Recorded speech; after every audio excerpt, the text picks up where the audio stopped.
el estudio, ¿vale? Señor y Padre, te damos gracias, gracias Padre Celestial por tu palabra, por tu bendición, por todo lo que nos has dado, Señor. Sé tú ayudándonos a aprender de tu palabra, a conocer de ti, a aprender de lo que tú nos quieres enseñar a través de tus escrituras, Padre, y sobre todo a entender esta primera carta de Corintios, entender su contexto, entender qué fue lo que realmente tú quisiste decir a través de Pablo y qué nos quieres enseñar a nosotros en nuestra actualidad, Padre. Que seas tú el que nos dirijas, que seas tú el que nos enseñes y sobre todo nos ayudes a comprender todo lo que tú nos quieres enseñar, Padre. Te doy gracias en el nombre de Yeshua. Amén y amén.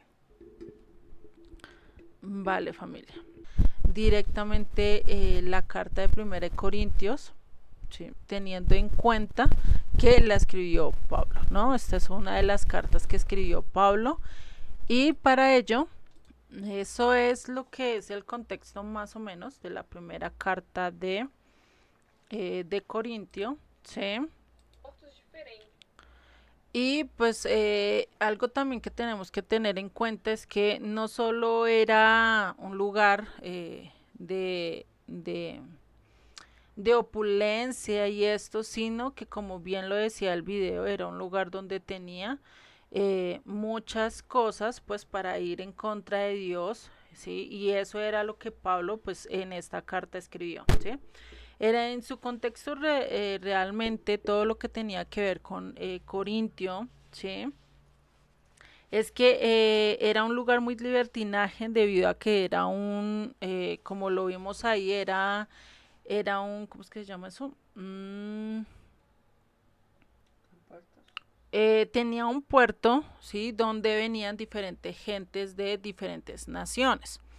Al ser un puerto donde venía diferentes gentes, donde había diferentes religiones, diferentes creencias, pues ellos también crearon diferentes templos, entre esos el de Apolos, entre esos otros más, ¿sí? Entonces, no solo eso, sino también está, si no estoy mal, el templo Afrodita, ya les confirmo, ¿sí? El templo Afrodita, que era el templo que estaba en la más cima de ese lugar, ¿sí? Más o menos en una colina de más de 500 metros pues, de altura, imagínense, ¿no? Y pues ahí se daba que era la diosa del amor. ¿Mm? Por eso es que Pablo en una de sus cartas, que era acá a Corintios, si no estoy mal en la segunda carta, no me acuerdo muy bien, que fue donde les dijo a las mujeres, ustedes cállense, ¿sí? Pero no lo dijo en el sentido de que no tienen que hablar, de que no tienen que enseñar, sino lo dijo en el sentido de que muy posiblemente esas mujeres que estaban allí hablando y que los dijo en medio de un mensaje, si no estoy mal es en 1 Corintios 14, si no estoy mal, habla acerca de ese momento, ¿sí? Donde se le presentó, donde ellas empezaron a hablar y lo que hicieron fue interrumpir el mensaje que Pablo estaba dando, ¿sí? Por eso es que él coge y como que las manda a callar y les dice, venga, ustedes no tienen por qué hablar acá en este lugar, ¿sí? Mejor cállense, ¿sí? Y dejen, sí, en 1 Corintios 14, ¿sí? Le dicen, mejor cállense, ustedes no les he permitido hablar en la congregación. Lo dice en un momento donde ellas metieron la cucharada, digo yo, porque realmente el contexto, Pablo estaba hablando acerca de las lenguas y se da cuenta como que hay un corte en ese momento, como si alguien se saliera del texto y dijera, venga, metamos esto acá a la fuerza, cuando realmente no, muy posiblemente Pablo paró su discurso y le dijo a las mujeres como esa parte, ¿no? Y se da en ese contexto esto, porque muy posiblemente estas mujeres eran directamente de este templo de Afrodita, es decir, eran las sacerdotisas de allí y realmente estas más que sacerdotisas eran prostitutas, ¿sí? Que a través de su servicio, ¿sí? Según eso, estaban adorando a Afrodita, ¿no? Y pues recordemos que sacerdotisas, pues ellas pensaban que también tenían la oportunidad de hablar o de decir algo, ¿no? Y por eso pues Pablo definitivamente decidió diciendo, También estaba el templo de Apolo, ¿sí? Que se dominaba como el foro. También se adoraba a Poseidón, que era el dios del mar, ¿sí? Muy popular entre aquellos que eran marinos. También a Asclepio, que era el dios de la medicina. Y pues era uno de los santuarios más importantes en ese momento porque pues era destinado en busca de de la sanación, ¿no? También está el otro dios que es Demeter y otros más, ¿no? Y habían cultos misteriosos y egipcios que se daban allá, por lo menos como a Eleusis y Dionisio, ¿sí? Que hicieron esos cultos a Isis y Serapis, ¿sí? También se daba el culto al emperador romano, como vemos era una colonia romana, pero donde Pablo también quiso poner una de las comunidades, ¿no? Entonces vemos que este lugar no era tan bonito, o sea, en el sentido de que no era literalmente todo creyente en Dios, sino que tenía su parte oscura, por así decirlo, su parte donde estaba alejada de Dios, ¿no? Donde realmente no reinaba la Torá, sino reinaba lo que el imperio romano decía, ¿sí? Y pues allí el ambiente que había pues realmente no era tan bueno, por eso Corintio era famoso por la inmoralidad, hagan de cuenta que era casi como Las Vegas, ¿sí? Nosotros escuchamos ese dicho, lo que pasa en Las Vegas se queda, pues podríamos decir que algo así era para ese tiempo, ¿sí? De Corintio y incluso había tanta relajación a nivel moral o eran mucho más liberales y se empezó a crear el verbo en griego que se llama corintizar, ¿sí? Que significa practicar la fornicación, o sea, imagínate hasta qué punto llegaron a utilizar eso y pues su fama, pues por el templo de Afrodita, por el templo de Apolos, que lo que buscaba era la belleza del hombre y todo eso, pues definitivamente pues hizo que fuera en su contexto pues una ciudad siempre muy dura, por eso es que Pablo pues en esta carta da a ciertos rasgos y habla mucho más hacia la inmoralidad sexual, también habla hacia aquellos dones que realmente son el espíritu y no lo que se ha tratado de fomentar, ¿sí? Y por eso necesitamos entender muy bien todo el contexto de las cartas a Corintios, ¿sí? Entonces, esto es algo que podemos verlo, ¿no? Con eso cerraría como un contexto muy amplio de lo que era Corintios como tal. Vamos a ver los datos generales. ¿Quién la escribió? El apóstol Pablo o el Chaliat Chaul, ¿sí? ¿De qué se trata? Es una corrección de confusión y distorsión de la fe y el orden de la comunidad de Corintio. Recordemos que como venían con tantas mezclas, con tan diferentes dioses que se adoraban en ese entonces, pues si venía un gentil a entrar a la comunidad y empezar a querer poner de su cosecha, pues de lógico que iba a haber un momento en que se iba a distorsionar todo, ¿no? Por eso Pablo entró con esta carta y después con su segunda carta para decir, venga, venga, venga. ¿Ustedes qué es lo que están haciendo? Vamos a poner orden, esto es así, esto es así, y eso es lo que más o menos empieza a dar en esta carta de Primera de Corintios y concluyendo con la segunda. ¿En dónde se escribió? En Éfeso, ¿sí? Pablo estaba en Éfeso cuando lo escribió, más o menos en el año 56 después de Cristo aproximadamente, ¿no? No sabemos con exactitud cuáles fechas. ¿Y por qué se escribió? Primero para evitar la división. Vamos a ver que en la comunidad que Pablo estaba haciendo se empezó a dividir. No, yo sigo a Apolos, no, yo sigo a Pedro, no, yo sigo a Pablo, no, yo sigo a X líder y empezó a haber una división interna. No solo eso, sino también la inmoralidad. Vamos a ver que se presenta el caso de un joven que estaba con la mujer del padre de él, ¿sí? Y pues él dice, no, sáquenlo, sí, eso no puede ser así, él no puede seguir haciendo eso va en contra de Dios, sáquenlo de la comunidad, ¿no? O sea, imagínate. Y no lo dice así, sino literalmente, déjenselo a Satanás, algo así es que dice. Entonces, imagínate el acto que él estaba haciendo, entonces él iba en contra de la inmoralidad, dice que promover el orden comunitario y fomentar el amor como el fruto del espíritu, por eso encontramos acá en esta primera carta el pasaje capítulo 13 que nos habla mucho acerca del amor, ¿no? Y dice que teniendo como meta la resurrección de los muertos, por eso acá hay un verso que casi siempre se saca de contexto para hablar acerca de él, del rapto, del arrebatamiento, del cual ya lo vamos a ver de acuerdo a su contexto como tal, ¿no? Listo, esto es más o menos los datos generales que vamos a ver acerca de esta carta y vamos a irnos directamente con una introducción un poquito más amplia que vamos a tocar temas que ya hemos visto antes, ¿no?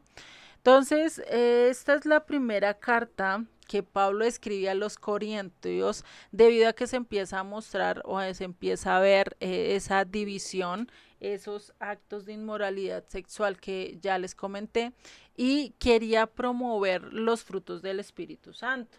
Por eso habla de las lenguas del Espíritu Santo, los diferentes dones que hay, como el de interpretación y otros más que ahorita no los tengo presentes. Y se da ese contexto y por eso dicen, no, todos tienen que tener el fruto del Espíritu Santo, ¿no?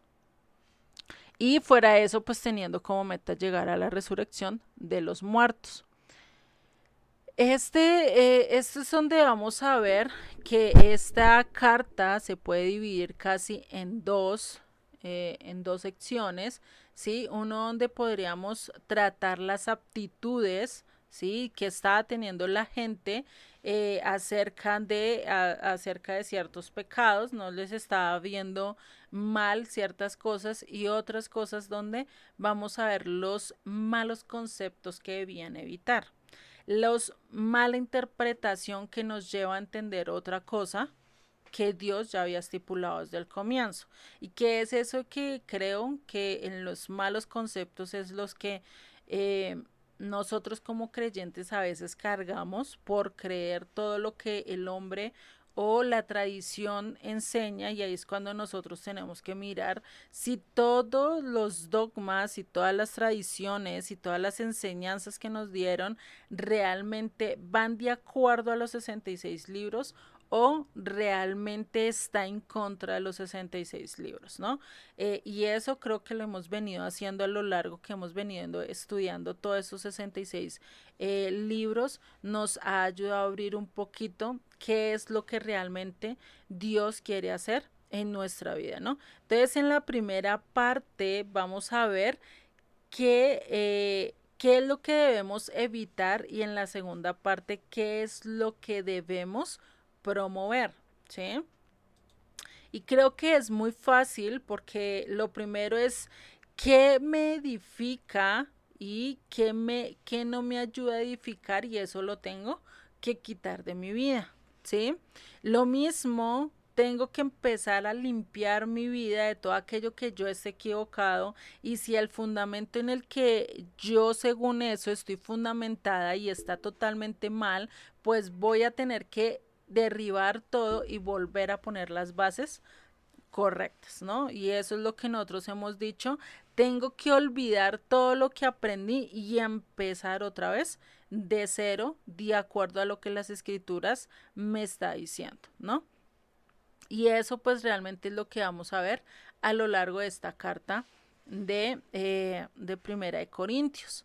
Porque cuando ya hay un árbol que ya creció demasiado y hay cierto momento en que hay que podarlo, porque si no llegan las ramas y se cortan o ya está tan frondoso que su peso ya no tiene la capacidad incluso de dar el fruto porque toda su energía está condensada en donde en las ramas, ¿no? Entonces llega un momento en que hay que podarlo, hay que cortar para hacer que los pámpanos, hacer que los frutos se den nuevamente, ¿sí?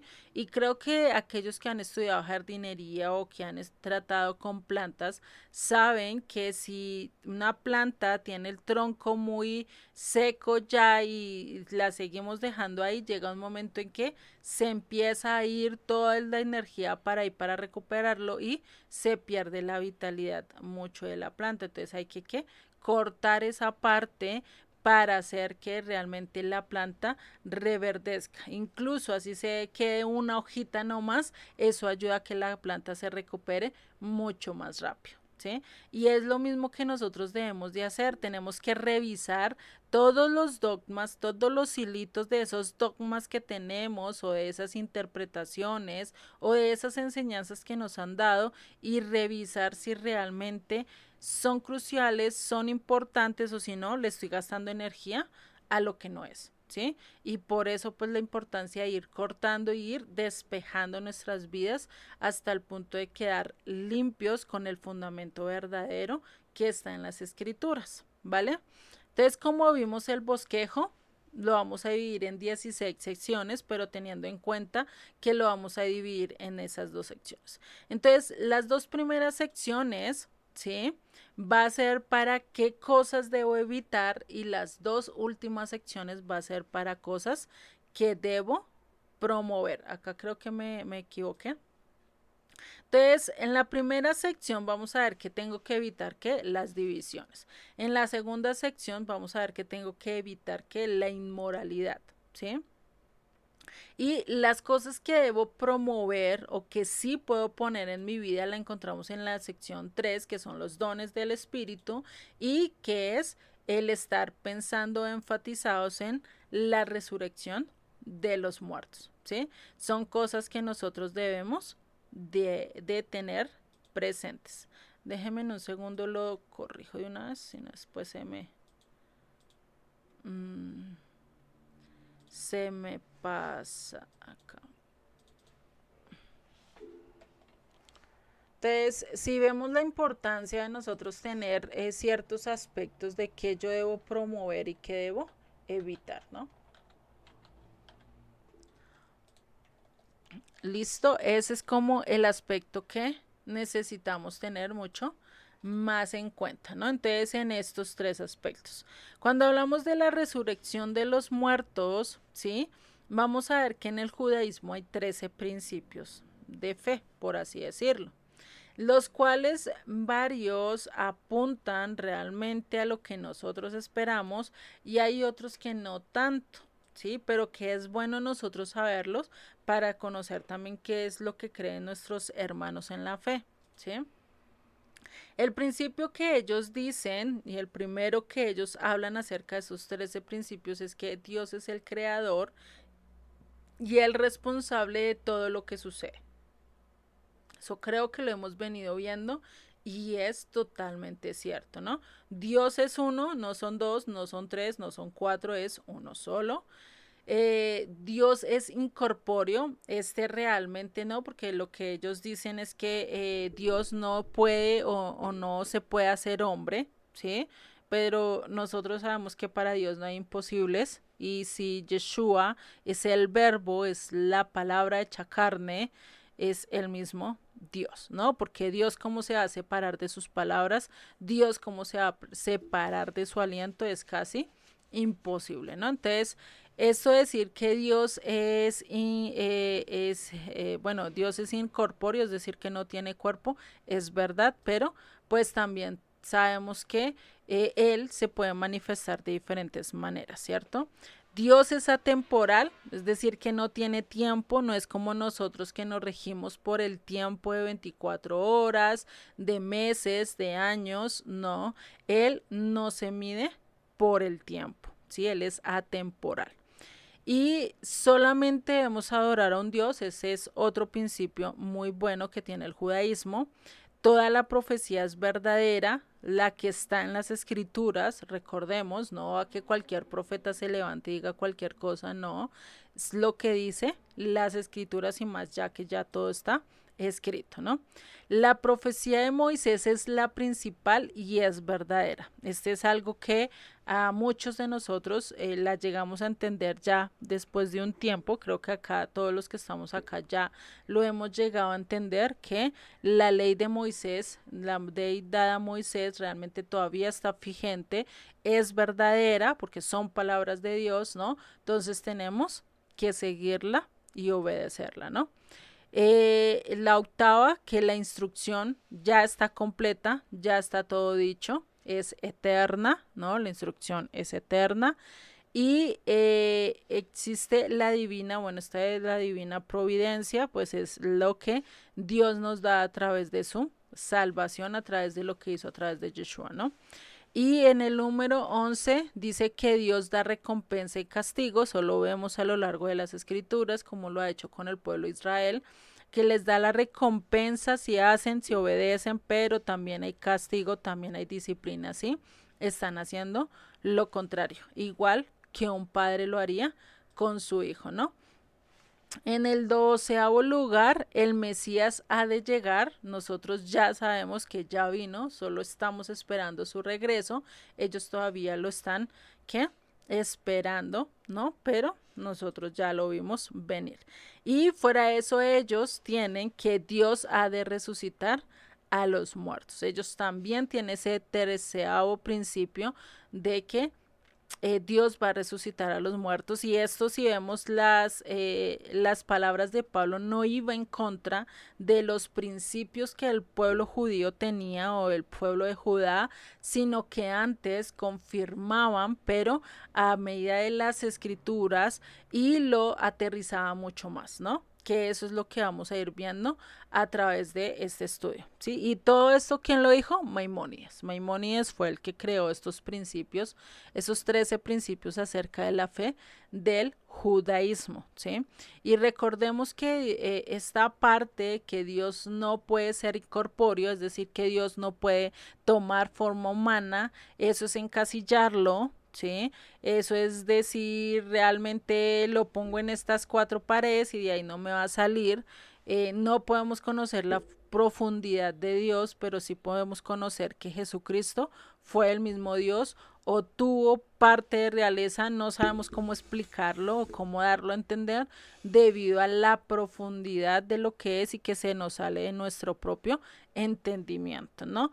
Pero Yeshua fue parte de Dios, es parte de Dios, ¿sí? Y pues ahí vemos la importancia de entender esto, que a veces no la podemos comprender a totalidad y lo único que nos queda es confiar en que Dios utilizó todo esto para bien, ¿no? Para mostrarnos realmente todo lo que Él quiere mostrarnos de diferentes maneras y de maneras tan sencillas, ¿sí? Que no podamos decir es que tú nunca me lo explicaste y qué va a decir Dios, no, pero mira, te lo expliqué hasta con plastilina, te puse ejemplos demasiado claros que si tú no los quisiste entender ya fue otra cosa, ¿no? Entonces ahí es donde vemos esa diferencia, ¿no?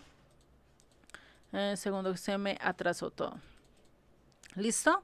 Entonces vamos a ver aspectos generales, vamos a retroceder un poquito acerca del contexto y entender ciertas cosas, por lo menos acá vemos que Corintio, hoy en día incluso Corintio tiene un canal que está acá donde está esa bolita redondita azul, ahí hay un canal que pasa de mar en mar, ¿sí? Para la época de Pablo no estaba, para la época de Pablo estaba así y incluso de pronto Pablo sí vio los comienzos para empezar a poder hacer este canal, porque Nerón fue el que lo empezó a hacer, ¿sí? Tuvo la idea de hacer este canal, pero este canal realmente pasó a la realidad más o menos para el año 1800 después de Cristo. O sea, imagínate todo lo que hubo ahí en adelante para realmente hacer el canal de Corinto, ¿sí? Y pues ese canal es muy parecido al que tenemos acá en Panamá, ¿sí? Ese canal que hay de Panamá que une a 2 regiones como tal. y es algo que se da así, ¿vale? Vamos a ver un video acerca de la historia de este canal que empieza incluso con Nerol, por eso digo que muy posiblemente Pablo alcanzó a escuchar acerca de esto y que es un canal muy bonito, a la vez muy, eh, muy peligroso, ¿sí? Pero pues para que tengan presente hoy en día cómo está este canal y cómo está la vida de Corintio, ¿no? Entonces, si vemos, ese es el canal de Corintio como tal, ¿sí? Y pues ahí empieza a hablarnos de esas regiones o de esos lugares tan recónditos, ¿no? Déjenme en un momento porque me adelanté, listo. Entonces, si vemos, pues la circulación de esos navíos, pues tenía que dar toda la vuelta y eso es lo que pasaba para la época de Pablo. Entonces, todo esto se volvía directamente zona marítima y había gente que por lo menos para la época de Pablo, en vez de dar toda esta vuelta que era casi de días o incluso de meses, lo que se hacía es que ellos pasaban y subían las embarcaciones y la pasaban a qué? A pie. ¿Sí? Y hacían todo ese trayecto a pie, así como está trazado allí el canal que está directamente hecho por el hombre, lo podemos ver acá que está totalmente trazado a nivel de pie. Y hay lugares arqueológicos que han muestra ese pasadizo con piedras de la época de los primeros siglos. ¿Sí? Y por eso, pues al haber ese canal, con haber tanta gente de diferentes lugares llegando allí y llegando a estar ahí, pues de lógico que venía a haber mucha comercio, fuera de eso ser un lugar muy comerciante, había inmoralidad, había mucha a nivel de templos y de religiones, ¿cierto? Por eso esta ciudad pues terminó siendo la ciudad más cosmopolita de esa época y vemos que acá queda Corintio, ¿no? A este lado, entonces era muy cerca del canal de Corinto, ¿no? Y esto lo vemos en Hechos 18:8 que nos dice, y Crispo, el principal de la sinagoga, creyó en el Señor con toda su casa, y muchos de los corintios, oyendo, creían y eran bautizados. Entonces el Señor dijo a Pablo en visión de noche, no temas, sino habla y no calles, porque yo estoy contigo y ninguno pondrá sobre ti la mano para hacerte mal, porque yo tengo mucho pueblo en esta ciudad. O sea, ¿qué le dice a Pablo? Mire, ¿qué es en esa ciudad? ¿Qué es en Corintio? Porque allí yo tengo pueblo. Allí yo tengo hijos, allí yo tengo a la casa de Israel, parte de la casa de Israel estaba allí, por eso Pablo se vino quedando acá en Corintios un buen tiempo, sí, y acá lo dice el verso 11, y se detuvo allí 1 año y 6 meses enseñándoles la palabra de Dios. 1 año y 6 meses, imagínate, 18 meses directamente allí enseñando y dando a conocer la instrucción del Eterno, ¿no? Entonces ahí es donde podemos ver y donde el Eterno le da esa consolación, habla, no, no importa, no calles, porque era una ciudad romana, ¿no? Y al ser una ciudad romana, no solo romana, sino como vimos, tenía y muy posiblemente allí era donde vivían los más altos cargos, ¿sí? De Roma, pues por eso a él le daba mucho más temor a que terminaran matándolo o a hacer daño directamente a la comunidad como tal, ¿no? Por eso en Romanos 15:19 nos dice, porque así como por la desobediencia de un hombre los muchos fueron constituidos pecadores, así también por la obediencia de uno, los muchos serán constituidos justos. Pero la ley se introdujo para que el pecado abundase, mas cuando el pecado abundó, sobreabundó la gracia, ¿no? Entonces, ¿qué está diciendo? A pesar de que allí había tanta maldad y era un lugar tan oscuro, ¿sí? Por toda la inmoralidad, por toda la idolatría y por todo lo que había en ese momento, pues por eso Dios dice, no, allí yo también quiero poner mi rayo de luz porque así como allá hay tanta maldad también está mi gracia sobre ellos. Por eso dice el verso 21, para que así como el pecado reinó para muerte, así también la gracia reine para la justicia, para vida eterna, mediante Jesucristo, Señor nuestro. Entonces a Pablo le tocaba ir y mostrar también la luz allí, en ese lugar, llevar también la salvación en medio de esa oscuridad que había en esa región o en esa época, ¿sí? Debido a que esa época casi llegó a ser, si no es posiblemente, llegó a ser casi lo que fue Sodoma y Gomorra en el tiempo de Abraham, ¿sí? Muy liberal, muy a lo que el mundo quisiera y olvida realmente lo que Dios ya había dicho. Por eso Dios envió a Pablo como su embajador, como para mostrar un reino diferente, ¿sí?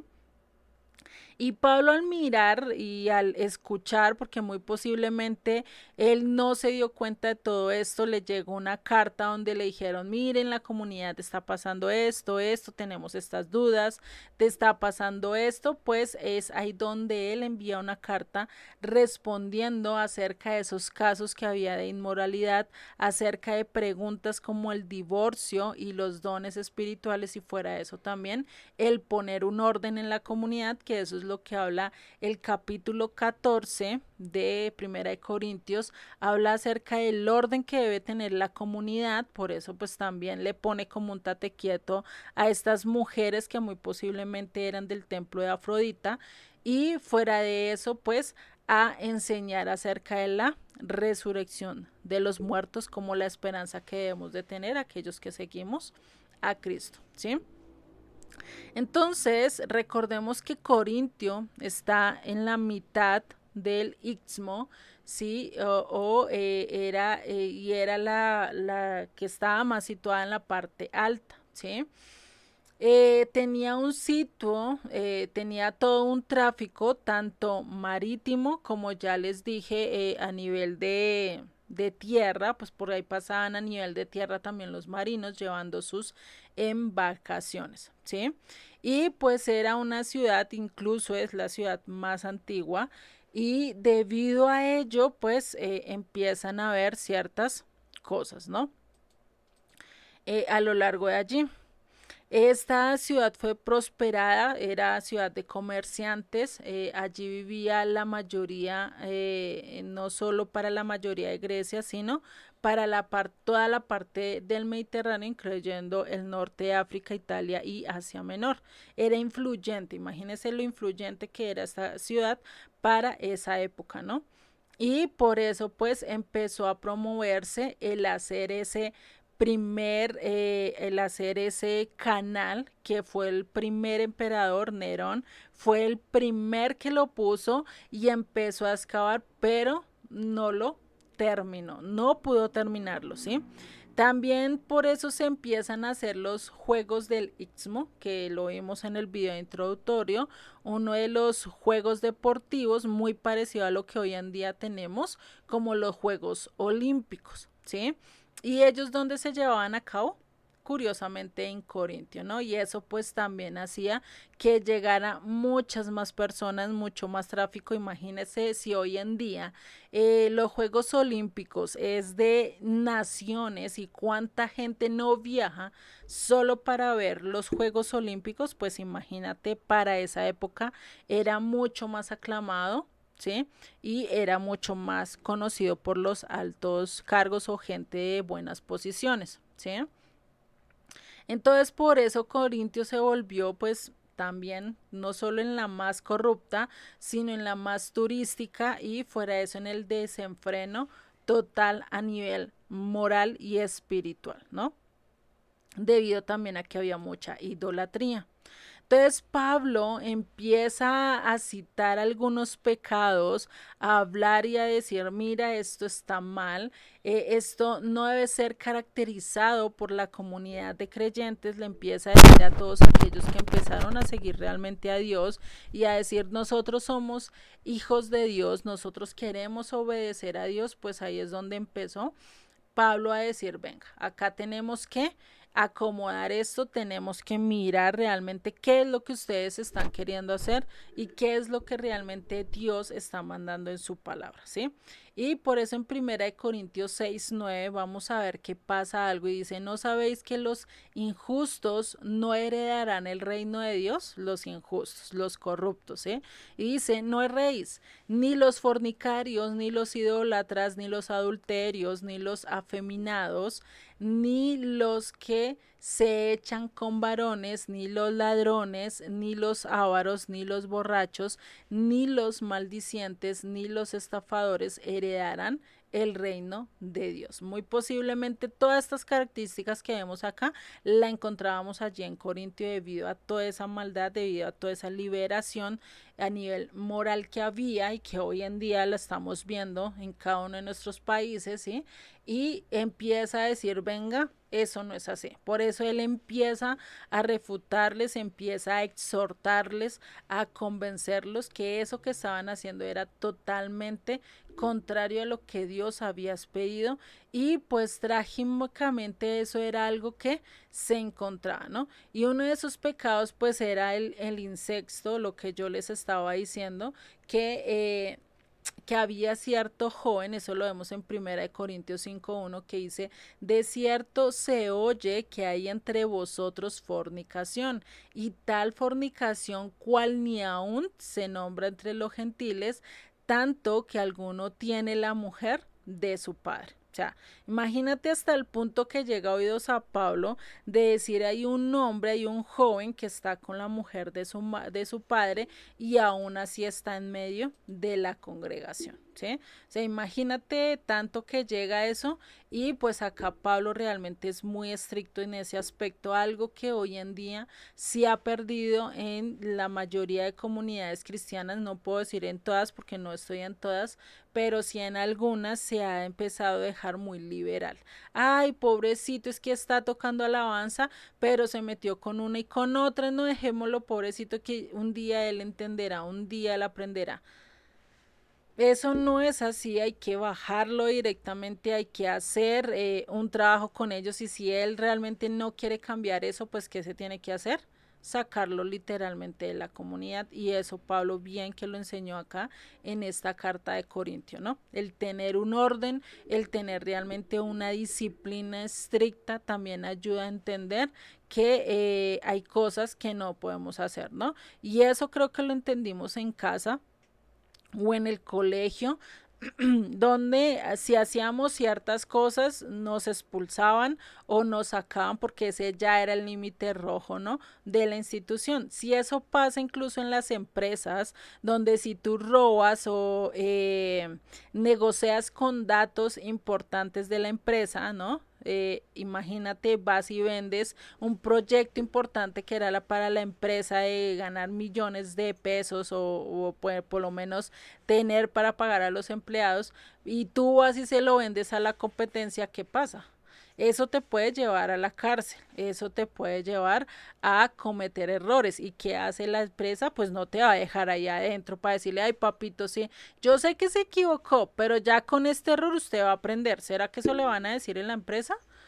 No, qué pena, acá estás vetado, en esta empresa no vuelves a trabajar, ¿cierto? Incluso pues empiezan con las empresas que ellos conocen a decir, venga, a este ni lo contraten, porque este es un ladrón y ya le quedó manchada su hoja de vida, ¿no? Entonces imagínate, si eso lo hacemos a nivel comercial, a nivel, por decirlo así, secular, ¿no? ¿Cuánto más con el Eterno? ¿Por qué no somos así con el Eterno? Debido a ese mío, ay, no es que pobrecito se me van las ovejas y yo con quién me quedo, ¿no? Pues quédate con las que realmente son de Dios y las que quieran realmente obedecer a Dios, ¿no? Y creo que eso es algo que pasa mucho hoy en día y que se necesita mucho en las diferentes comunidades, saber una disciplina mucho más estricta en cuanto a lo que Dios está pidiendo. ¿Sí? Porque por eso es que hoy en día muchos se dicen ser cristianos, pero de cristianos a la hora de la verdad, pues no tienen mayor cosa, ¿no? Entonces, el edificio más imponente de esa época, o más prominente, era el templo de Afrodita, ¿sí? La diosa griega del amor. Una de las mis sacerdotisas, imagínate, tenía 1000 sacerdotisas quienes eran prostitutas también. O sea, ellas lo que hacían para adorar a esta vieja era, adorar a esta diosa, perdón, mis palabras, era el vender literalmente su cuerpo. No tanto por dinero, sino porque pensaban que era su manera de adorar a qué, a esta diosa, ¿no? Y pues por eso vivían y pues trabajaban en eso, y por eso pues incluso llegaban hasta bajar a la ciudad a ofrecer sus servicios a los hombres, a los visitantes de esta ciudad, y pues de lógico que eso promovía mucho más la inmoralidad, ¿no? Entonces por eso Corintio pues era una ciudad demasiada inmoral, ¿no? Entonces, eso es algo que lo vemos y por eso vemos que en Corintio, como les dije hace al inicio, había más o menos 12 templos diferentes de diferentes diosas, ¿no? No se sabe con certeza si todos los templos que ahí estaban en la época de Pablo o no, ¿sí? A nivel arqueológico han encontrado 12 templos. No se sabe si todos ya estaban directamente en la época de Pablo o fue a lo largo del tiempo que estuvieron allí, pero por lo menos sí estaba el templo de Afrodita, esa diosa, ¿sí? Que estaba allí, ¿no? Y pues cerca de este templo de Afrodita se hallaba un templo de Asclepio, donde también era un teatro, ¿sí? Y Asclepio, ¿quién es? Es este dios, ¿sí? Y se habla que ellos en ese templo se hacía un ritual, ¿sí? Dice que este dios o que este santuario era muy sencillo, no exigía ni ayuno ni atuendos especiales, o sea, cualquier persona podía entrar, y los ritos purificadores se limitaban a un baño previo y el sacrificio a una sencilla ofrenda al alcance de todos. Y hay algo que pasaba acá, vamos a leer esta parte y es uno de los rituales que ellos tenían. Por lo menos dice, los enfermos dormían juntos en una sala del templo y una vez apagada la iluminación se les exigía mantenerse en silencio. Pues ahorita vamos a ver el por qué mantenerse en silencio. Dice, el Dios en persona o una epifanía suya, por ejemplo, una serpiente, es decir, por eso si vemos acá, el símbolo de él era la serpiente, acá vemos una serpiente enlazando el básculo, por así decirlo, y lo que se ponía era poner una serpiente como si fuera este dios Asclepio. ¿Qué ejercía esta serpiente? Dice que ejercía sobre ellos la pertinente acción terapéutica y les indicaba el tratamiento a seguir para recuperar la salud. O sea, imagínate ustedes en un cuarto completamente oscuro con una serpiente pasándoles por encima. No, yo no sé, eso sería ser mucho cruel con uno mismo, ¿no? El tener una serpiente ahí encima, pues no es algo tan rico de vivir, ¿no? Y eso era lo que se hacía, ¿sí? Por eso el Dios aparecía a cada uno de los enfermos individualmente y jamás de manera colectiva.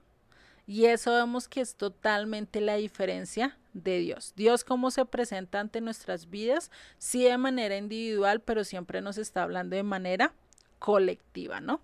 Dinos, Juanita, y bienvenida a todas estas, no te he saludado. Hola, gracias. No sé si lo ibas a decir más adelante, pero ese es el símbolo de la medicina. Ajá, Esa es la vara de Esculapio. Y cuando tú ves la medicina es una varita y es una serpiente y nadie se pregunta por qué.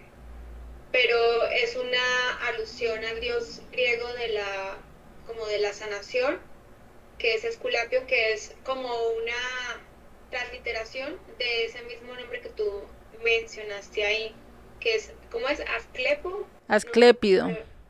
Asclépido, o sea, Asclépido y Asclepio. Esculapio vienen siendo como variaciones del mismo nombre y Ujú. es tal cual eso que tiene en la mano. Sí, esta serpiente de acá, ¿sí? Si vemos y sí, de por sí el símbolo de la medicina son, si no estoy mal, son dos serpientes en un mismo báculo, ¿no? Y pues refiriéndose a este dios, ¿no? Y Creo que el de la veterinaria son dos y el de la medicina humana es uno. eso, sí, si vemos, pues cada uno está refiriéndose acá a eso. Y si vemos la importancia de ver de dónde vienen los simbolismos, no están porque sí. O sea, ay, no es que me gustó ponerlo así, no. Viene de trascendencia, de mucha trascendencia antigua que hoy en día todavía se maneja, ¿sí? Pero que realmente está llamando a una alusión de que realmente el que sana es este Dios en vez de que sea realmente el Dios de Israel, ¿no? Y ahí la importancia de nosotros conocer y por eso pues esta parte acá de Corintio pues viene a ser muy trascendental también para la historia hoy en día, ¿no? Sí, y también en medio de la ciudad se hallaba el templo de Apolo, ¿sí? Otro que se da, y este data del siglo sexto antes de Cristo. O sea, para la época de Cristo ya muy posiblemente estaba este templo de Apolo. Dice, además los judíos habían establecido allí una sinagoga, cuyo dintel o inscripción fue descubierto y ahora se encuentra en un museo dedicado a las antigüedades de la ciudad. Ustedes ya pueden buscar el dintel que había directamente allí en la sinagoga de Corinto, ¿no? Entonces, si vemos todo esto, gracias a esta carta que tenemos de primera y segunda de Corintios, pues nos ayuda a entender qué era lo que estaba pasando y cuáles circunstancias estaban pasando directamente allí en esa comunidad, ¿sí? Y incluso que son circunstancias similares a las de hoy en día. Hoy en día muchos en una comunidad, en una iglesia, se dividen porque es que el pastorcito o el líder este o oeste da mejor las clases, yo mejor me voy con él y los otros no los escucho, ¿no? Y empieza a haber una división en la iglesia cuando realmente todo debería estar en unidad, ¿no? Y es algo que se da acá, ¿no? Entonces encontramos también la ciudad de Esparta, acá está la ciudad de Esparta, ¿sí? Y es curioso porque está relacionado con Yeshua y Pablo dijo que allí también había mucho pueblo de Dios, ¿sí? ¿Y por qué Yeshua dijo esto?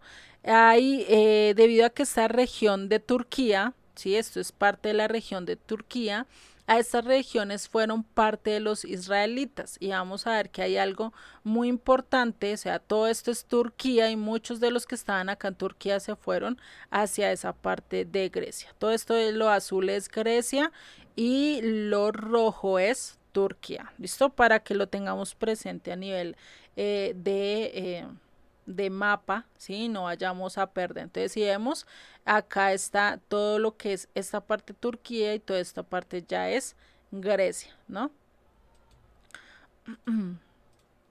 Entonces vemos y algo que pasó, recordemos que para el 722 Asiria se lleva cautivos a las 10 tribus y las empieza a regar por la gran parte de su imperio, ¿sí? Después de eso, muchos empezaron a asimilarse y a mezclarse hasta la época del Imperio Romano. Ya muchos posiblemente se hayan perdido, no conocían su origen. Otros muy posiblemente todavía lo seguían guardando, ¿sí? A pesar de que hacían las cosas del mundo, pero reconocían que eran israelitas. ¿Sí? Y muy posiblemente por todo eso llegaron al punto de querer o de instalarse en Grecia, ¿sí? En toda la parte de Grecia y por eso pues Dios le dice, ven, allí todavía tengo mucho pueblo, ¿sí? ¿Y qué prueba tenemos de que esa región realmente habían israelitas asimilados o qué pruebas a nivel histórica podemos comprobar que realmente allí había identidad de la Israel perdida? Pues vamos a ver que el pueblo espartano, y eso lo encontramos si no estoy mal en la carta de Macabeos, si no estoy mal en los libros de Macabeos, había una parte donde esta pequeña península que se llama Esparta o esta parte de Esparta era considerado como griegos. Sí, pero, y pues eran que un pueblo fiero, un pueblo muy bueno para las batallas, les gustaba mucho la guerra, ¿sí? Pero hay un texto histórico que simplemente tiene un valor histórico, que no que lo consideramos inspirado totalmente, o sea, es decir, no podemos decir es literalmente palabra de Dios, sino que nos muestra una confirmación, ¿sí? Y que los espartanos en algún momento le llegaron a escribir a la descendencia de Abraham, y esto lo vemos en Macabeos 12 del 20 al 23, donde escriben como una especie de carta y empiezan y le preguntan a Judá, es decir, el rey de los espartanos le escribe a el rey de los judíos y les dice, venga, queremos saber cómo están ustedes, mis hermanos, ¿sí? Y pues empiezan a hablar acerca de esto. Creo que acá lo tengo. Empieza así en el verso 20, dice, Ario, rey de Esparta, saludó al sacerdote Onías, ¿sí? O sea, empieza a saludar a quien, al sumo sacerdote Onías, que en ese momento era el que estaba liderando, ¿sí? En aquella época, el sumo sacerdote de Judía, pues era el sumo sacerdote Onías, y era para la época de los macabeos, o sea, todo esto se da ya para finales del imperio griego y empezar casi el imperio romano, ¿sí? En ese contexto estaba ya hablando, ¿sí? Por eso Ario le escribe a este sumo sacerdote y le dice lo siguiente, en el verso 21. He descubierto un documento en el que se muestra que que los espartanos y los judíos somos hermanos, descendientes todos de Abraham. No se sabe qué tipo de documento, ¿sí? Pero pues acá lo dice en este escrito de Macabeos. Diré, ahora que he tenido noticia de esto, os agradeceré que me escribáis y me informéis cómo os encontráis. Por mi parte os escribo, si vuestro ganado y todos vuestros bienes son nuestros, también lo nuestro es vuestro. Así pues, he dado órdenes que os comuniquen este mensaje. O sea, imagínate este espartano aceptando que es descendiente del Dios de Israel, ¿no? Que es descendiente de Abraham. O sea, ahí ya se estaba dando a entender que estos gobernantes y estos líderes de diferentes naciones y que eran muy populares en cuanto a la guerra vendrían a ser también parte del pueblo de Abraham, ¿sí? Y por eso se dice que de Abraham van a venir reyes y naciones, ¿no? Entonces Esparta, una nación totalmente diferente, con su propio rey, y ese rey se da cuenta que viene de los israelitas, ¿no? Porque quien escribe es el rey, ¿sí? Dice el Ario, el rey de Esparta, ¿sí? Imagínense, ¿no? Entonces, desde ahí ya podemos ver que incluso, ¿sí? Que incluso en los líderes de las naciones muy posiblemente hay descendientes de Israel. O sea, es algo que no podemos decir que no, tampoco podemos decir estrictamente todos lo son, no. Hay posiblemente que hay parte de aquellos que son del pueblo de Israel, por eso no podemos maldecirlos ni nada, sino más bien orar para que Dios sea el que los guíe, para que Dios sea el que los lleve realmente al entendimiento, ¿sí? Y por eso vemos que a lo largo desde Génesis hasta Apocalipsis hay una referencia concreta de que los coherederos son copartícipes del reino, es decir, que los gentiles son coherederos y copartícipes también del reino de los santos, es decir, del pueblo de Israel. ¿Sí? Y esto es una parte fundamental y eso lo especifica muy bien Pablo en su carta a los Efesios capítulo 2, donde él dice, antes éramos sin rey, sin Dios, sin nada, pero ahora ustedes son injertados al olivo, ahora ustedes son conciudadanos de los santos, ¿sí? Antes no tenías la ciudadanía de Israel, pero ahora sí la vas a obtener, ¿no? Como un coheredero, no va a tener ciudadanía si no es parte del pueblo, si no es hijo del mismo padre, pues es difícil que sea coheredero y que reciba también herencia, ¿no? Es difícil. Imagínense a preciso llegue un familiar suyo y diga no, o llegue un X persona y diga no, yo soy parte de su padre, yo soy hijo de su padre o de su madre, y ustedes vean y ustedes digan, pero ya sus padres llevan mucho tiempo que ya no están con nosotros, entonces empiezan a decir, venga, ¿y qué pruebas tienes, no? Venga, o sea, ¿cómo realmente es así, no? Es lo mismo los gentiles llegar y pensar que tienen todo y que van a recibir la heredad como gentiles, ¿no? Por eso es que Dios nos adopta y nos hace copartícipes del reino, ¿sí? Es decir, al momento de adoptarnos, ahí sí ya a nivel legal podemos decir y exigir mi parte de la herencia. De lo contrario, pues no, sería muy complicado, ¿no? ¿Y qué otro documento histórico necesitamos para reconocer que todos aquellos gentiles que han reconocido a Yeshua como Mesías son simiente de Abraham? Esto lo vemos en Gálatas 3:29. Y si vosotros sois de Cristo, ciertamente el linaje de Abraham sois y herederos según qué? La promesa, ¿no? Herederos según la promesa vamos a ser. Entonces, por eso, así como gobernantes como Ario, este espartano, muchos de los que hoy en día puedan estar en las diferentes naciones a nivel mundial, pueden ser también simiente de Abraham.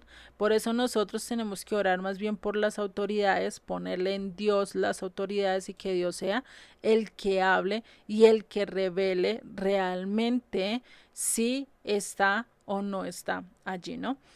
Es un revelo, es un misterio realmente oculto por siglos, pero que hoy en día ya se nos ha venido mostrando que nosotros también somos coherederos y copartícipes del reino de Dios, y que antes teníamos una condición totalmente perdida, oscura, como la tuvo Corintios en sus inicios, pero que gracias a Dios, a su gracia, llevando a Pablo, pues también trajo luz en medio de una ciudad totalmente fuera del régimen de Dios o totalmente corrupta, por así decirlo, ¿no?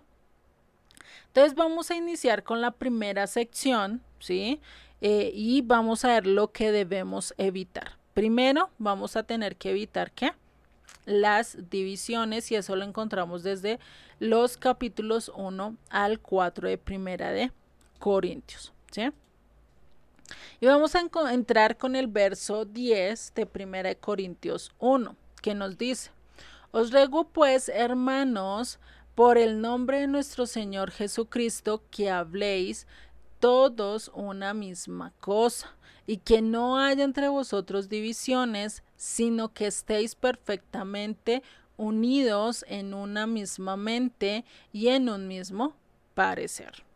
Y es curioso porque eso es algo que pasa incluso en medio de las comunidades, en medio de nosotros mismos, porque a veces nosotros, ay, no es que no sigue mi mismo lineamiento, ya no lo escucho, ya no quiero que ver nada con él, ¿no?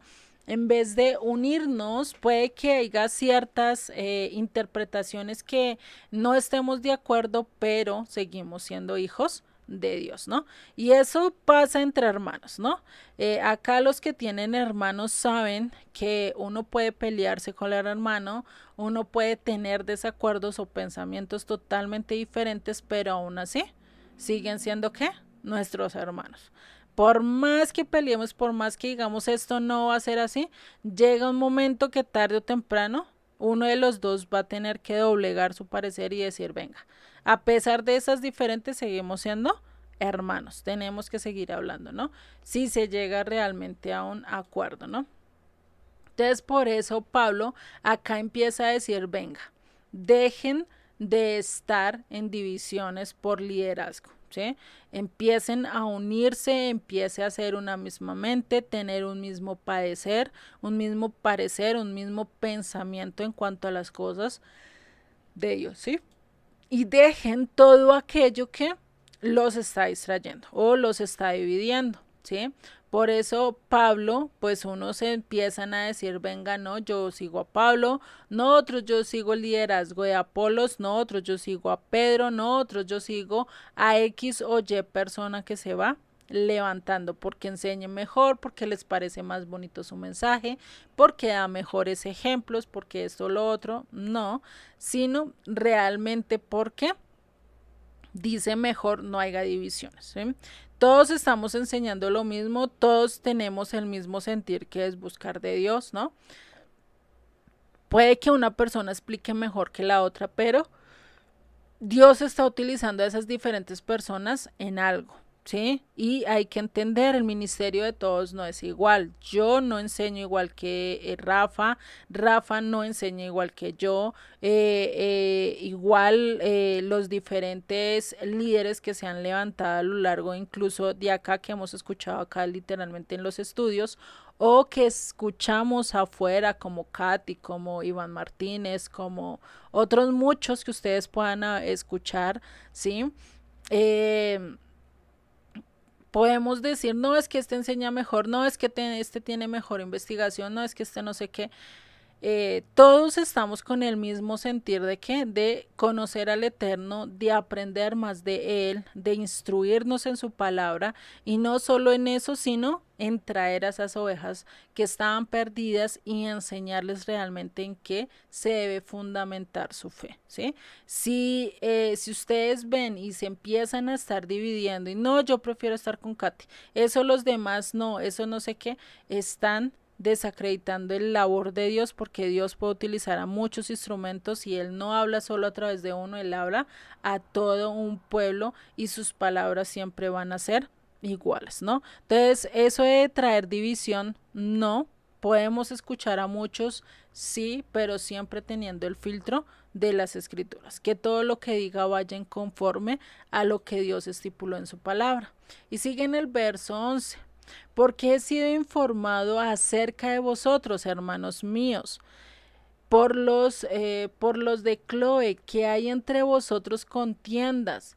Quiero decir que cada uno de vosotros dice, yo soy de Pablo y yo de Apolos y yo de Cefas y yo de Cristo, ¿no? O sea, empiezan a pelear. Bueno, yo no, yo soy de Cristo, yo no soy ninguno de ellos. No, yo soy de tal, no, no soy de ellos, ¿no? Entonces empiezan a pelear por qué autoridad es la más correcta cuando realmente no es lo que debemos pelear. Sí, eso no estamos llamados a pelear, a eso no estamos llamados a estar discutiendo quién enseña mejor o quién predica mejor o quién da mejores ejemplos, no, los podemos escuchar a todos, los podemos entender a todos y tratar de sacar lo mejor, el mejor jugo de cada una de sus enseñanzas para nosotros seguir creciendo como pueblo. ¿Sí? Imagínate, si ya desde esa época están empezando a surgir las denominaciones, es decir, ya están empezando a surgir diferentes liderazgos y desligándose cada uno con su ministerio, pues imagínense hoy en día, ¿no? ¿Sí? Entonces, ¿qué son las denominaciones? Según el diccionario, ¿sí? Una denominación es un nombre, título o sobrenombre con que se distinguen las personas o las cosas. Por lo menos hoy en día, ¿cómo se distingue un adventista de otro dependiendo de la denominación? No, yo soy adventista de tal o yo soy adventista del séptimo día y así ya saben más o menos cuáles son sus creencias, ¿no? Y pues realmente será que entre hermanos, será que entre el pueblo de Dios debe haber esa división y es como ponerlo de esta manera. Ustedes tienen en su mano estos 5 dedos y qué tal si los 5 dedos empiece a decir el chiquito, no, yo me voy porque es que yo soy del dedo chiquito, el otro empieza a decir, no, yo soy del dedo tal y cada uno a hacer su voluntad. ¿Será que había unanimidad de movimiento en una mano? ¿Será que su mano podría moverse igual manteniendo un mismo ritmo y una misma sincronía? Sería totalmente difícil si su dedo empieza a decir, no, yo voy por allá, este otro yo voy por acá y así sucesivamente cada uno de los dedos querer caminar para donde quieren y no ser direccionados por una sola cabeza, por un solo líder que es Cristo, ¿no? Y ahí es donde estamos empezando a perder realmente, porque si en las cartas de Pablo vemos que cada uno de nosotros conformamos el cuerpo de Cristo, ¿no? Es decir, nuestro único líder es Cristo, ¿sí? Entonces no tendríamos por qué pelearnos, por qué discutir, porque tengamos alguien que nos dirija, es decir, esta muñeca, hay algo en esta muñeca que va a direccionar toda mi mano y va a hacer que se articule mucho mejor, ¿cierto? Entonces, ¿qué pasa? Dios puede colocar ciertos líderes a lo largo de nuestras vidas que nos van a aportar. Está el de la muñeca, después está el del codo, después está el del hombro. Si el del hombro no sirve, ¿qué pasa con todo el resto de las manos? Queda totalmente sin servir, ¿cierto? Entonces hay líderes que Dios nos va a estar poniendo en el tiempo, pero eso no quiere decir que ese líder va a estar y tener que alejado de Dios, alejado de su cabeza. No puede serlo. Porque la cabeza es la que le dice, venga, mueva el brazo hacia allá, o venga, haga tal cosa, o haga tal movimiento, ¿cierto? Y eso, ¿quién se lo va a direccionar? La cabeza. ¿Quién? Dios, ¿no? Por eso no podemos estar diciendo yo pertenezco a X o qué lugar. No, yo pertenezco a Cristo, yo soy hijo de Cristo, Él es mi única autoridad. Los tengo a ustedes, ustedes me enseñan y les agradezco, pero mi única autoridad verdadera y total es Cristo, ¿sí? Eso es algo que siempre debemos de decir. Sí, acá ustedes posiblemente pueden ver que yo les enseño, pero realmente yo no soy una autoridad como tal. Les estoy transfiriendo lo poco que yo sé y no me creo ni maestra, ni profeta, ni nada de eso, porque hasta ahora estoy dando mis primeros pinos. ¿Sí? Me falta mucho por aprender y por crecer, ¿no? Entonces siempre tenemos de tener eso, que mi única autoridad, la única verdad a la cual yo le voy a creer a ciegas es a Dios, ¿sí? A Jesucristo. Del resto las demás las tengo que poner a prueba de acuerdo a las escrituras. Si todo lo que me están diciendo va de acuerdo a las escrituras, le hago caso. Si no, definitivamente no lo puedo hacer, ¿no? Y eso es algo que debemos de hacerlo, ¿no? Entonces, esto es algo que nosotros podemos ver, ¿sí? Y es que cada denominación se formó por eso, ¿sí? Porque no, yo creo en esto y esto me está diciendo lo contrario. No, yo ando en esto, pero aquí me está diciendo esto, ¿no? Entonces, no, yo me voy con este por esto, no, yo me voy con este por esto porque tiene diferente doctrina, ¿sí? Bueno, entonces si seguimos, entonces vemos que el ser o el mostrar una denominación casi siempre es decir, yo tengo estos ideales eh, o estas creencias que van de acuerdo a esta denominación, entonces por eso pertenezco a esa denominación, ¿no? Y hoy en día por eso es que muchos líderes o muchas personas se han ido separando, o sea, si hay un líder dentro de la iglesia y empieza a ver que la doctrina o que la enseñanza que están diciendo no es concretamente con la de Dios o con lo que Dios establece, pues empiezan a decir, no, venga, esto no me gustó, voy y formo mi propia iglesia y los que me quieran seguir, síganme los buenos, y va y forma una división y parte la iglesia en dos, ¿no? Hoy en día se ha visto, en mi niñez yo vi eso en de una iglesia que yo estaba, cómo se dividió por eso, ¿no? Y pues la idea no es eso, ¿sí? Dios exactamente lo está diciendo, ¿para qué tantas divisiones si solo hay un Dios, si solo hay un maestro, si solo hay una cabeza, ¿no? Entonces empieza a ver esto, ¿no? Entonces, nosotros podríamos decir entonces cuál fue esa primera diversión que viene de la fe hebrea original. ¿Cuál fue hebrea original? Lo que enseñaron los apóstoles, lo que enseñó Jesucristo, viene de la misma fe hebrea. Lo que se diferenció fue que ellos decían que Jesucristo era el Mesías.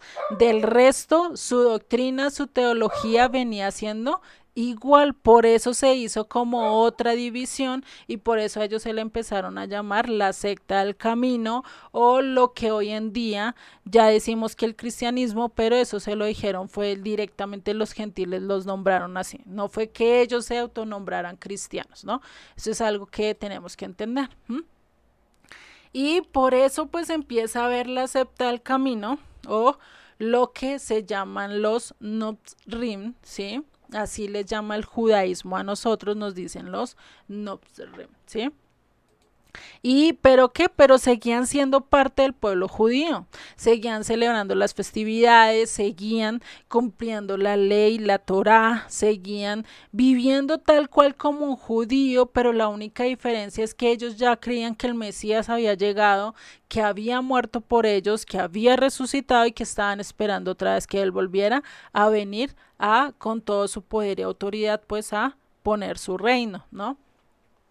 Entonces, eso era algo a diferencia de los judíos que no creían en Yeshua. Entonces, ahí ya se empieza a ver una división ahora sí más marcada a nivel de creencias entre el pueblo judío.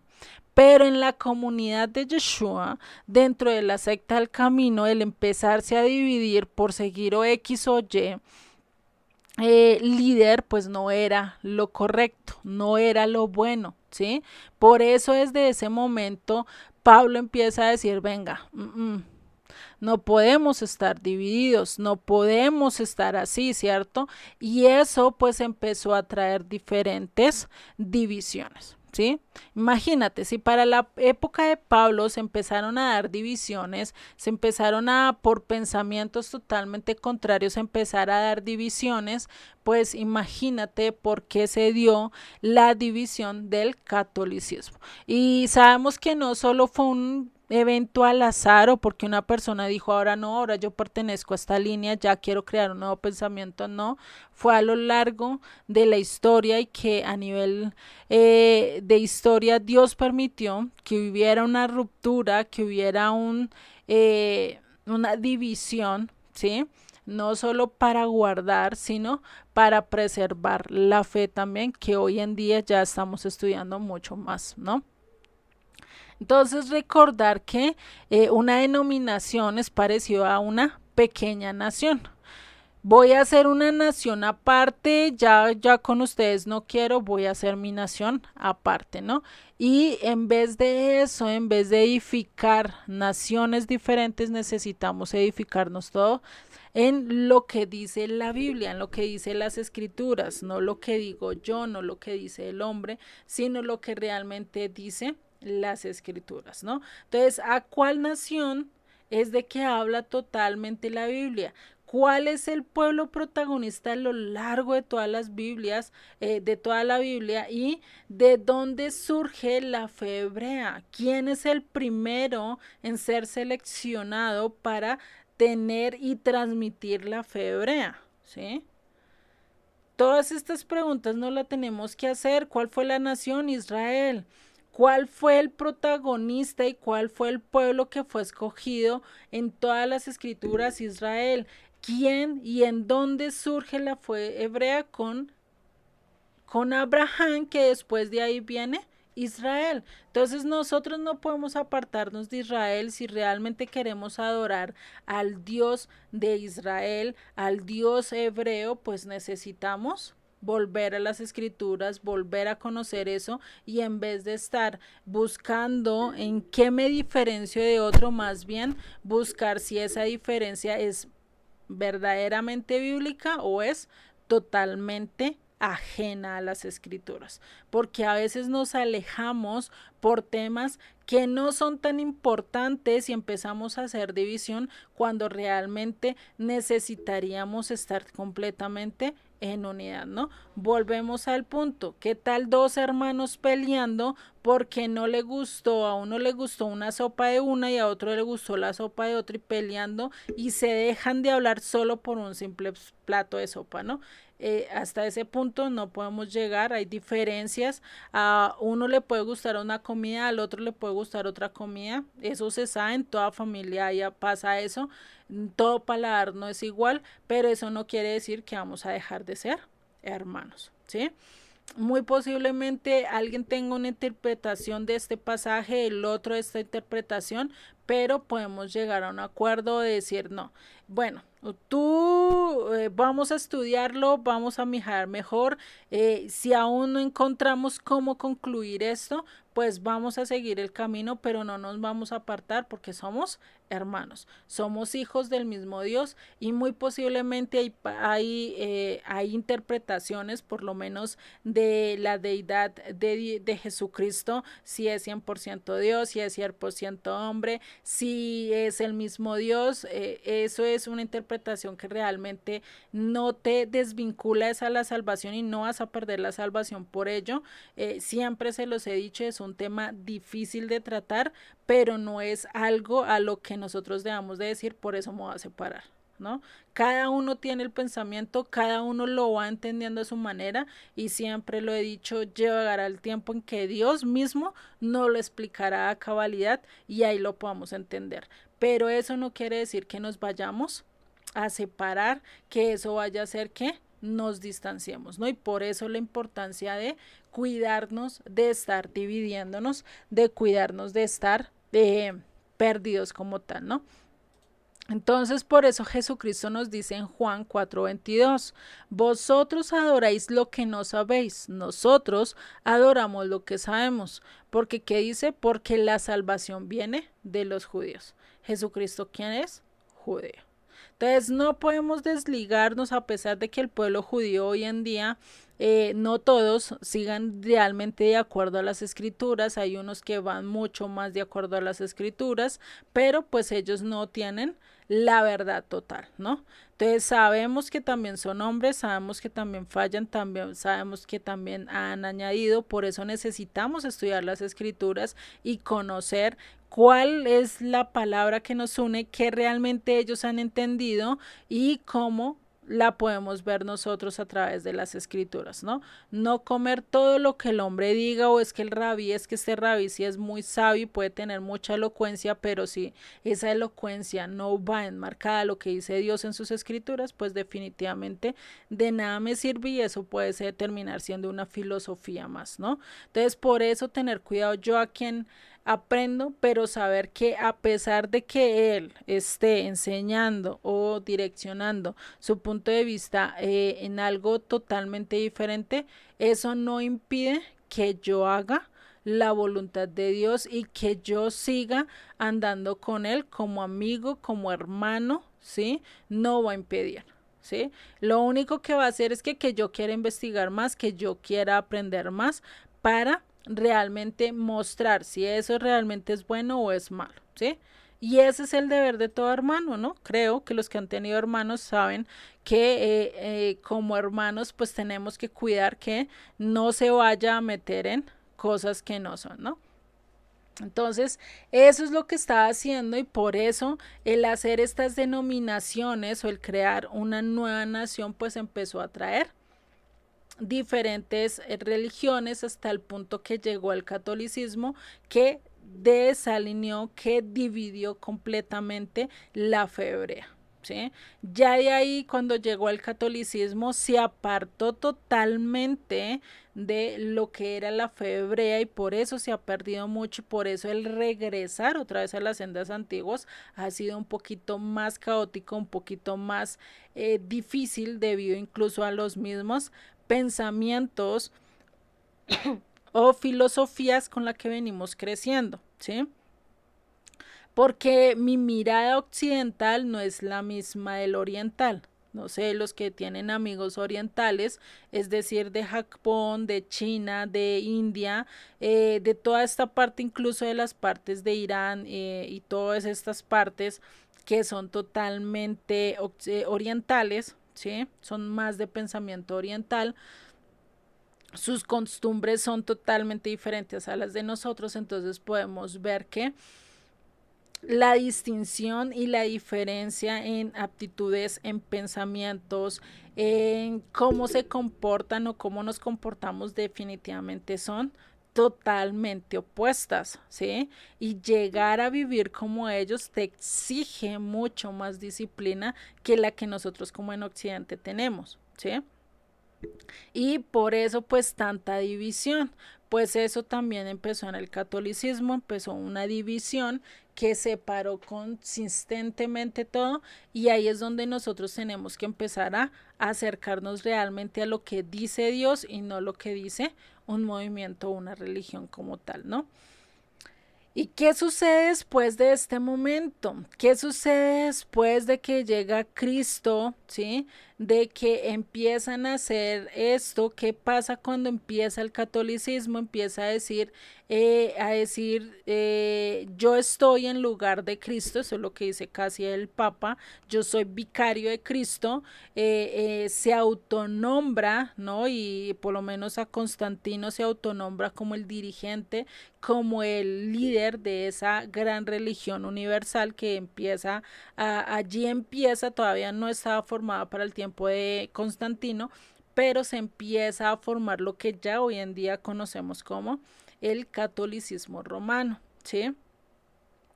Y pues eso empieza a ser, y recordemos que el imperio romano era antes lo lideraban los César, los Augustos, ¿cierto? Pero llegó un momento en que empezó a desplazarse todo la administración, toda la administración, incluso el ejército, se le empezó a dar el poder al papa. Y el papa era el que tenía que manejar todo eso, ¿no? Hasta el punto, si no estoy mal, para el 400, para el año 400, no les puedo decir qué año exacto, no me acuerdo ahorita, fue que se le empezó y ya se le dio la autoridad plena al Papa de decir, ahora usted comienda, ahora usted es el líder político, ahora usted es el que pone las leyes, ahora usted es el que hace todo, ¿sí? Y pues ahí es donde surge esa corriente totalmente diferente y totalmente aislada de la fe judía. ¿Sí? Porque eso fue algo y lo vimos cuando estuvimos estudiando todo el curso básico. Los que no lo han tomado en mi canal de YouTube, ya tengo parte del curso básico, pueden buscar historias del siglo primero y quinto, pueden buscar parte de ello, allí está explicado todo esto. El segundo video solo está la voz, se grabó mal, entonces por eso después cuando vuelva a dar el curso y lo dé bien, muy posiblemente quito ese video. Entonces si vemos, entonces está esa parte, ¿sí? Y pues también ese catolicismo se empezó a dividir entre oriental y occidental. Así estaba antes de que llegara el Papa, ya el máximo, ¿sí? Y estuviera gobernando, estaban esos dos diferentes debido también a la cultura que se daba, ¿no? Hasta la época ya después con Martín Lutero pues se hace otra división mucho más grande, que fue la del protestantismo y la del catolicismo, que realmente el protestantismo como tal no se alejó totalmente de la iglesia católica, sino que siguió guardando ciertas cosas de la iglesia católica, como el domingo, como la Semana Santa, como otras cosas que venía arraigando pecado original, también muchos lo hablan a nivel del protestantismo, ¿sí? Y pues empieza a hacer esa división, pero realmente no es una división, sino una ramificación, ¿sí? No hay una división como tal.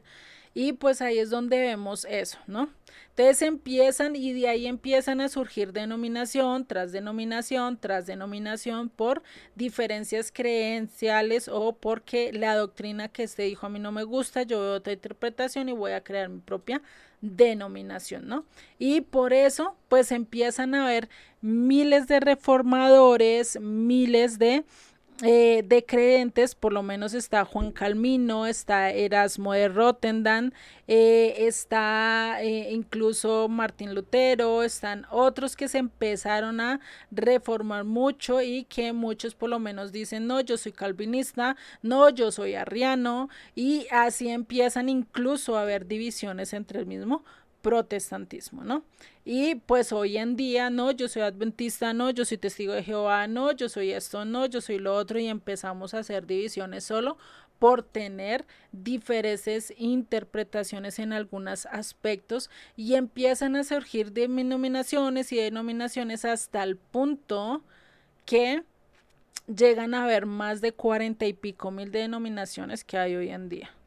Y nosotros miramos y cada vez empieza a haber una iglesia chiquita en cada lugar y ya cada 3 esquinas, por lo menos acá en Bogotá, ya uno anda 3, 4 cuadras y ya ahí encontramos una iglesia y así sucesivamente, ¿no? Y incluso hay unas iglesias que ya se llaman interdenominacionales, o sea, ya nacionales, ¿no? Ya no están solo ahí, sino que empiezan a ser iglesias en diferentes lugares, ¿no? Por lo menos la iglesia de Hillsong, que tiene varias iglesias en Estados Unidos, pero ya en diferentes estados como tal, ¿no? Entonces ya pasa de estados y ya incluso empiezan a hacer iglesias en diferentes países, ¿no? Un ejemplo, no estoy diciendo que ya tenga iglesias en diferentes países, Hillsong, ¿no? Pero es una que es muy conocida. Entonces, si vemos, empiezan a formar su propio grupito, su propio estado, sus propias reglas, su propia identidad y empiezan a separarse y apartarse de las demás cuando realmente no debería ser así. Entonces ahí es donde nosotros debíamos hacer las preguntas. ¿Cuál es la nación que el Señor habría de formar y habría de restaurar en los últimos tiempos? ¿Será que es las diferentes denominaciones de asambleas de Dios, de alianza, de diferentes denominaciones que hayan incluso en sus países, ¿no? ¿Cuál de todas esas serían las que Dios iba a restaurar? ¿Será que iba a restaurar una nación? ¿Será que Dios realmente desechó a Israel y acogió a los gentiles y entre los gentiles a cuál de todas esas denominaciones escogió? ¿Qué habría Dios de hacer si realmente Dios iba a eliminar a su pueblo y lo eliminó? ¿Y cuál de los gentiles salvó y protegió? ¿No? Entonces ahí es donde nosotros debemos de mirar, incluso preguntarnos si Dios es un Dios bígamo, ¿no? Decir, no, yo sigo con Israel, pero también me voy a casar con los gentiles, cuando realmente a lo largo de la escritura, pues eso realmente no está, ¿no? Y si la leemos y si la estudiamos realmente, el pensar que Dios dejó a Israel por seguir y por querer casarse con los gentiles, realmente no es así, ¿sí? Y entre los gentiles, ¿será que todos vamos a ser salvos? De acuerdo a esa interpretación, dicen, cada iglesia dice, yo tengo la razón, yo tengo la santa doctrina, la sana doctrina, y síganme los buenos, ¿no? ¿Y qué pasa? Toda denominación diciendo lo mismo, hay 40 y pico mil de denominaciones, y si todas dicen lo mismo, ¿será que Dios en su reino va a hacer casitas para las 40 y pico mil denominaciones? ¿Será que en la Nueva Jerusalén hay 40 y pico mil puertas para que todos entremos? Ahí es donde nosotros tenemos que hacernos estas preguntas y saber qué es lo que dice las escrituras y qué es lo que yo debo hacer de acuerdo a lo que dice la palabra de Dios, ¿no? Entonces, si Dios realmente y a lo largo de los profetas, tanto mayores o menores, habla que Dios iba a restaurar el tabernáculo caído de David, ¿cierto? Y que iba a ser de nación, en la nación de Israel iban a injertar al olivo, ¿no? Y eso lo vemos por lo menos en Ezequiel, habla de la parábola de la viña, ¿sí? Donde habla de las vides que eran, ¿cómo se llaman ese? Bueno, son las uvas que nacieron, que nadie cuidó, que estaban allí, que crecieron, pero que eran parte de la viña y que después Dios injertó, ¿no? Entonces, desde las profecías ya vemos cómo Dios también va a injertar a pueblo que no es pueblo, a gente que no es gente, es decir, que no es gente del pueblo de Dios, la va a injertar y una vez las va a restaurar como tal. Y eso lo vemos y desde Génesis se ve esa restauración. Abraham era un extranjero y Dios le dijo, ahora vas a ser de mi pueblo. Lo vemos con Ruth, lo vemos con Raab. Raab se encuentra incluso dentro de la Torá, ¿no? Una prostituta directamente extranjera y Dios la restaura y la hace parte del pueblo, y no solo eso, sino parte también de la genealogía del Mesías. Entonces, Dios nunca está en que no va a recibir gente, el que no quiere restaurar al mundo, lo quiere restaurar, pero lo va a hacer a través de quién, a través de Israel. Nunca ha quitado y nunca ha dejado de decir no, Israel ya no está conmigo, no, sino que antes cada uno de nosotros como gentiles, como extranjeros, que queramos estar en pacto con Dios, pues que va a llegar un momento en que esas promesas y todo eso Dios nos va a adoptar para entrarnos directamente al pueblo y ser parte del olivo de la rama principal de la Virgen de Israel, ¿sí? Entonces eso es lo que debemos de entender, ¿no? Y por eso pues Pablo acá está hablándoles y debido a todo eso que estaba pasando allí en la comunidad, de esa división que se estaba empezando a formar, pues él les empieza a decir, venga, todos somos y todos estamos andando en el mismo plan de levantar y de restaurar a las 12 tribus de Israel de acuerdo a lo que Dios prometió, ¿sí? Por eso el crear y el empezar a dividirse cada uno con el líder X y olvidar que somos una unidad y un cuerpo es lo mismo que tener todos los dedos y decir todos van para diferente lado, pues imagínate, ¿no? ¿Cómo serían nuestras manos y cómo estaríamos nosotros hoy en día tratando de comer o tratando de coger algo cuando ni siquiera los dedos responden y quieren hacer su santa voluntad, ¿no? Entonces imagínate. Es lo mismo si nuestro brazo dice una cosa y hace otra, ¿qué pasaría? Y es lo mismo que en el cuerpo de Cristo.